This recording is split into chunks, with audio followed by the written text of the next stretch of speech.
আরে যেই মেয়েগুলো টিকটক বানায় ওগুলোর পরিবারের কেউ কি দেখে না? হায় হায়, তার জন্যই তো তার ভাইয়ের গুনাহ হইতাছে, তার বাবার গুনাহ হইতাছে। ওই মেয়েটা কি বোঝে না? তাকে কি কেউ বোঝায়নি?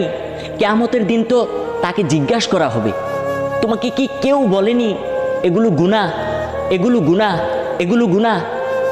হ্যাঁ, আমি বলে দিতেছি বোন, এগুলো গুনাহ, এগুলো ছাড়তে হবে তোমায়। তুমি শোনো, আল্লাহ তাআলা বলেন যে মহিলাগুলো বেপরদা চলছিল তাদেরকে কবরের ভিতর চাপ প্রদান করা হবে। দ্বিতীয়ত, লোহা গরম করে তাদের শরীরের ভিতর ঢুকানো হবে। তৃতীয়ত, সাপ বিচ্ছু তাদের কবরে ছেড়ে দেওয়া হবে। এই যুগের মেয়েরা তো টিকটিকি অথবা তেলুয়া চোরাকে ভয় পায়। পারবে তো ওই দিন কবরের ভিতর সাপের সামনে থাকতে? পারবে তো সাপকে ভয় না করে থাকতে? যদি তুমি সাপকে ভয় না করে থাকতে পারো কবরে, তাহলে তুমি টিকটক চালিয়ে যাও, টিকটক চালিয়ে যাও, কোনো সমস্যা নেই, কেউ কিছু বলবে না, টিকটক চালিয়ে যাও।